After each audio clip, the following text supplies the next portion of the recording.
एक अभिनेता ज्याला लोकांनी स्क्रीनवर हिरो बनवलं आणि आज त्याच लोकांनी त्याला राज्याचा मुख्यमंत्री. तामिळनाडूमध्ये आता एकच चर्चा, हा फक्त सुपरस्टार नाही, हा जनतेचा नवीन आवाज आहे. सिनेमातून थेट सत्तेपर्यंत विजय यांनी अभिनेता म्हणून करोडो चाहत्यांची मन जिंकली, पण आता त्यांनी थेट राजकारणात प्रवेश करून मुख्यमंत्री पदापर्यंतचा प्रवास पूर्ण केला आहे. तरुणांचा सर्वात मोठा नेता तामिळनाडूमधील लाखो तरुण आज विजयला फक्त अभिनेता नाही तर बदल घडवणारा नेता मानत आहेत, कारण त्यांची भाषणे थेट बेरोजगारी, शिक्षण आणि भ्रष्टाचारावर असतात. गरीब आणि विद्यार्थ्यांसाठी मोठा सपोर्ट. विजय यांनी अनेक विद्यार्थ्यांना मदत केली, मेरिट स्टुडंटचा सत्कार केला आणि फॅन्स क्लबला समाज कार्यात उतरवलं. रक्तदान, अन्नदान आणि मदत कार्यामुळे त्यांची वेगळी ओळख तयार झाली. सीएम झाल्यावर पहिला मोठा निर्णय, मुख्यमंत्री झाल्यानंतर मंदिर, शाळा आणि बस स्टँड जवळील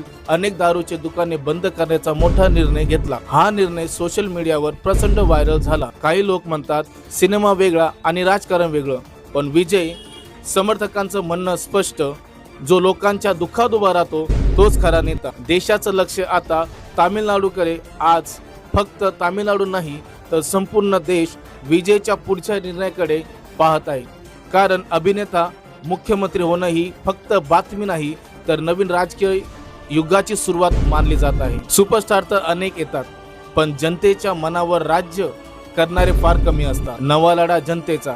गोपीचंद मिसाळ.